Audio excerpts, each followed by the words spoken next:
Hey, welcome to Classic Car Garage, the original classic car restoration TV show. We're glad you could join us. This week on the show, as you can see, we've gotten our chassis back here from the powder coater, and man, this thing is looking fantastic. They never looked this good coming from the factory. We're going to tell you what went into this chassis to get it to look like this. We're also going to be working on the brakes here in the car, and we've got a treat for you because we're going to be meeting the owner of the car, Gary, and his friend Roger from the Orange County Classic Chevy Club, and we're going to be finding out a little bit more about some of the upgrades that they've done here to this chassis.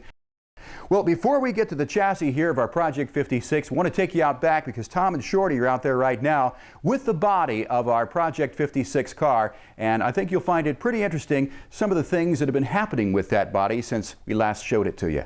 Let's go take a look.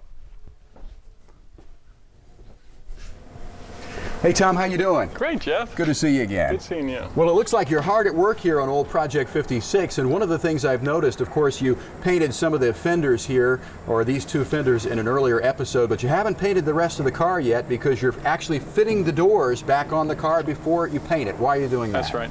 What we're doing is we're making sure that all these panels fit this particular car. There's no guarantee that these panels came from this car because this car came to us in a basket, and we want to make sure that these doors fit, and if they don't, we'll do whatever we have to make them fit. Right. It would be a real tragedy to paint all this and then find out that the doors don't fit, and you've got to do some cutting and welding in order to make them fit. Yeah. And what also is a little suspect is that the owner, Gary, bought this car with the doors already off of it. That's right. That could be a clue right there. Now, we had the car media blasted, and when we did that, really a lot of soft metal and so forth will open up, as is evidenced right here. That's right. And one of the places that it opened up was back here on this rocker too, and this is a piece that you actually made for the car, right? That's right. We actually had to replace the whole entire lower section of this car because it was rotten, but we were able to purchase the inner rocker, right, this outer rocker piece here, and then we made this lower quarter panel extension down there. Right, and this piece here has a slight radius to this too, so that's where that little power hammer came in handy too, it worked didn't it? out really good. It looks like a real good patch project there. Well, Tom, I know that you and Shorty and the rest of the crew have got a long way to go with the body before next week, so we'll let you get to work. All right. Gary's inside right now. I want to ask him about the chassis. Okay. Hey, Gary, how you doing? Pretty good. How you, Jeff? Good. Gary Howard here. Gary is the owner of this Project 56 that we've been working on. Now, Gary, you're a member of the Orange County Classic Chevys Club, That's right? correct. How important is it for someone undergoing a restoration like this to join with a club like that? Very important. You can't, I don't think you can do one of these all your own. You've got to have people you can talk to as a resource for information, like how things go back together again. And the people in the club are great, and I've got several people that are in the business of restoration that I can call, and also members of the club I can call and get information from. And that's really a lot different from reading information from a book. If you've got somebody there who can show you who's actually been through a restoration like this, that's really going to be the most helpful thing to you, right? You got to have it. You can't do it by yourself. And speaking of that, we've got Roger with us from the club, and he's going to be teaching us a little bit about the brakes. He's the brake expert. Right. That's correct. Now, tell us a little bit more about the chassis here of your car. I understand that this is not a real common chassis. This is a Daytona, right? Yeah, once we got the body off the frame, we were kind of surprised to find that this was what they call a Daytona frame. It's a one-piece seamless frame. Weighs about 75 pounds less than all the welded together frames that most cars have. And it's a lot cleaner deal. When you make a restoration on a Daytona frame, it always comes out so much cleaner and nicer looking. Right. Now, there are some other unique things about this frame as well, too. This was a power pack car, and we know that because of where the brake lines are, right? That's correct. Kind of unusual for Sedan Delivery to have the 4-barrel and dual exhaust, and this car was in fact a power pack car. You can tell because the brake lines run on the outside of the frame, and it's got this unique bracket in the back that holds the brake line, and that was unique to the power pack cars. Right, because if your brake lines were on the inside, that of course would interfere with those dual exhausts that this car will have once again. What are some of the other upgrades that you've done to the frame? You haven't really taken it too far from stock, but you've done some things to it which is really going to make it a lot more drivable, right? We tried to maintain a factory-looking frame, but by doing some upgrades. Dan Chuck's Poor Man's Power Steering, that consists of eliminating the bushings that used to hold the idler arm. Now we've got that changed over to bearings, and that's really going to help a lot with the steering. And also we've changed the front factory would have been ball bearings. We've changed that over to roller bearings, which makes it a lot smoother. It's going to last a lot longer. Now, the other thing that you've done too is, I understand, or I certainly noticed that you have painted these and clear coated them as opposed to just leaving them bare, right? That factory cast iron doesn't hold up. It gets rusty and so forth. So what we've done is we've coated it with a clear cast blast. And then to make that hold a little better, we coated it with a clear urethane, and we knocked down the shine a little bit to bring it back to like a factory fresh looking cast iron. And I notice also this is a power steering car, right? That's correct. Yeah, it's factory power steering. Now, the lines are actually stainless lines, right, from fine lines. Tell us more about those. The idea was to make it look fresh now and make it stay looking clean and neat. If you use the steel lines, you know, they deteriorate and they don't stay looking nice. We use stainless, and we're not going to polish them. They're going to stay just like this, but they're going to stay looking just like this forever. Now, our viewers have watched us go through this car for the past couple of months, but you've actually owned it a lot longer than that, right? I bought the car over 10 years ago. It had previously been an ambulance. It was a project car that somebody had kind of let parked, and now it's been parked for me for 10 years. Right. Now we're moving on it. Well, that's a real common thing with these cars, is to get them, to lose interest in them and so forth, to let them sit around for a while, and then to come back to them. And that's really quite a job that Tom and Shorty are doing back there on the car, right? Without Tom, it never happened. It would have been very, very difficult. Very well, Gary, thanks for telling us more about the car, and I can't wait to see you driving it. Thank you, Jeff. I do too. All right. Now, when we come back here on Classic Car Garage, we've got our friend Roger who's going to help us with the brakes. You stay tuned.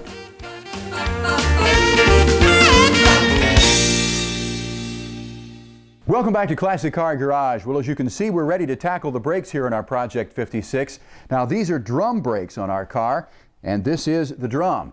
Now, when you get ready to jump in your car after you've restored it and drive your brand new restoration, be sure that you're prepared to drive a drum brake car like this, because they don't stop like modern cars with power brakes. It's going to take a little bit more muscle power. Now, before you get started with any project that you really don't have a full understanding of, one of the little tricks that I've done is to pick up an old automotive textbook like this. This one happens to be out of the Long Beach, California school district. And what I've done is done a little bit of research on brakes and some other mechanical components to the car. So be sure you understand this sort of project before you take it on, because brakes are one of the most important elements of your car. Okay, you always put your short shoe to the front, your long shoe to the rear, which this is the primary, this is the secondary. And I always pre-assemble this part first. This star adjuster goes to the rear on this side of the car.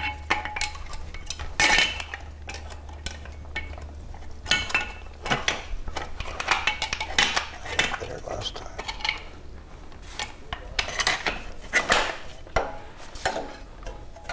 And actually put them into the wheel cylinder. Get in there. And you shove it up to the anchors. Then you start putting the hold downs. Put the pin through, and you put that part on, then the spring. This on the outside. And take that tool.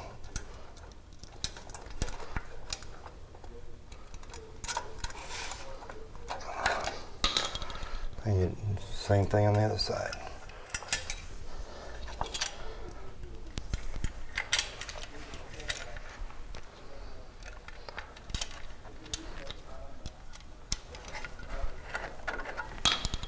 Just make sure that you got it locked in there properly on both sides.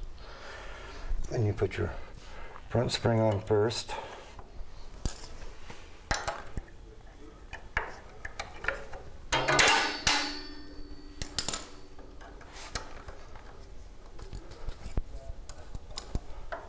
And then your other spring. And you just crimp them together. Make sure it's centered. And you put the drum on it. It's just about that simple.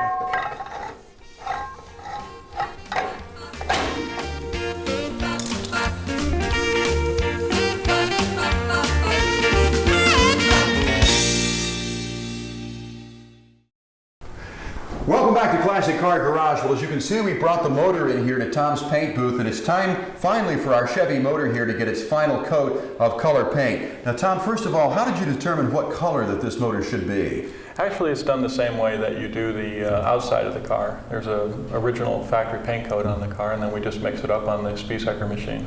Now, you're going to be using on this a different paint than the home hobbyist would use, you know, going into an auto parts store and getting a high temperature engine paint. What's the difference between the paint that you're going to be using here in a professional environment versus that spray can?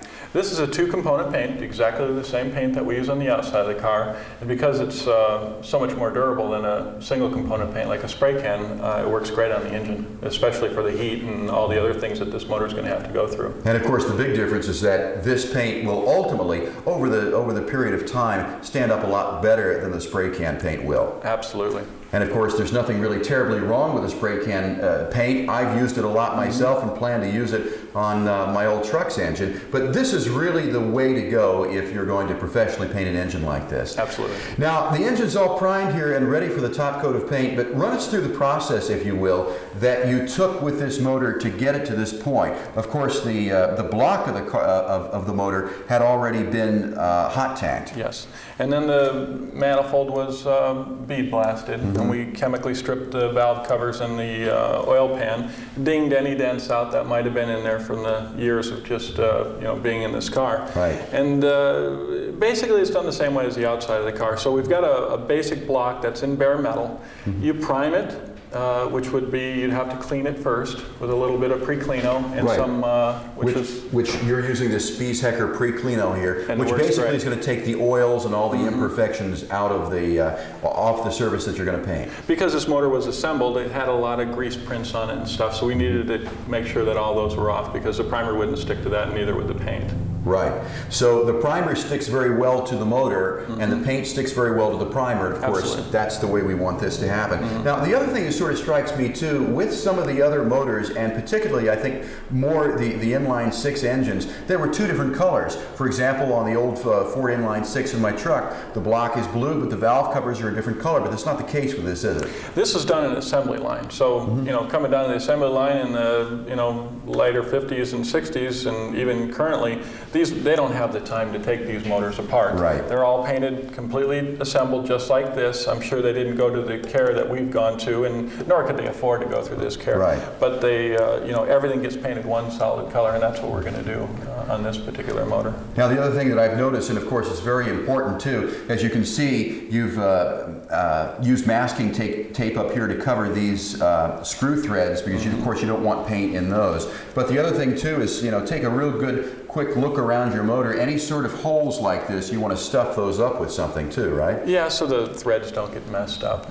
It would be terrible to get all that brand spanking new motor with all that paint overspray inside the motor. Exactly, and of course any engine work that you have done on your motor, obviously, do all that, adjust your valves and so forth before you get to this point, because there's nothing going to mess up a motor like this than having to take it all apart again. That's right.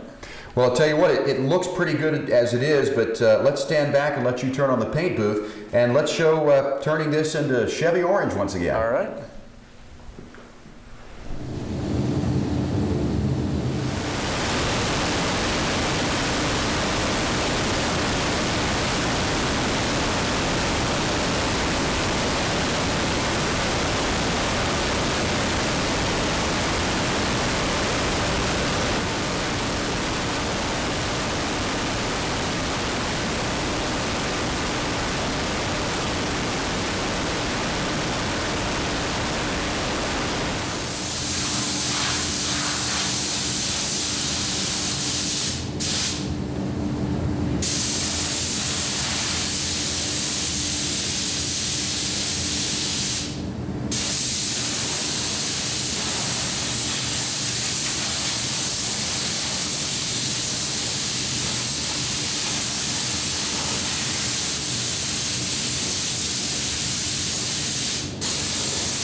Our viewer's car of the week this week is this modified 66 Mustang owned by Marlon Mitchell of Chatsworth, California. Now, Marlon's built it for speed and style with a beefed up 68 302 under the hood, putting out 400 plus horsepower, coupled with a Ford top loader 4-speed. Outside's a 68 69 hood scoop with functional ram air, a front chin spoiler, and Weld racing wheels. Hey, good work, Marlon, and thanks for the pictures. If you've got a car you're proud of, send us some photos, and you might just see your pride and joy featured right here on TV. Welcome back to Classic Car Garage. Well, as you can see, we've replaced our Don Garlett's tool bench here with this pit cart from Delson Products. Now, Delson are the experts in tool management systems, and they have designed for professional race mechanics this pit cart, which will allow the mechanics to take their tools out to the track where the work is. And in future episodes, we'll be using this pit cart more and more. If you want more info on the Delson products, simply log on to DelsonProducts.com. Take a look at this. This comes from our friends at Motor Trend Magazine. This is called AutoTech, and what it is computer software that will allow you to diagnose your car, your truck, your SUV's mechanical problems by simply answering a couple of yes or no questions. Like, if there's black smoke coming from the tailpipe of my car. What you would do is simply put that info into your computer. It's going to give you a diagnosis, even help you find things like the air filter on your car. And this will allow you to take this information to your mechanic. You're going to be a lot less likely to get taken for a ride. Retails for about $30. You can get it from logging on to MotorTrend.com, or you'll find it in most large automotive auto parts stores like Pep Boys. Well, that's just about all the time we've got for you on today's Classic Car Garage. We hope you've learned a little bit about chassis restoration. So for Tom and for Jim, I'm Jeff Shade. Thanks for watching. We'll see you right here next week on Classic Car Garage.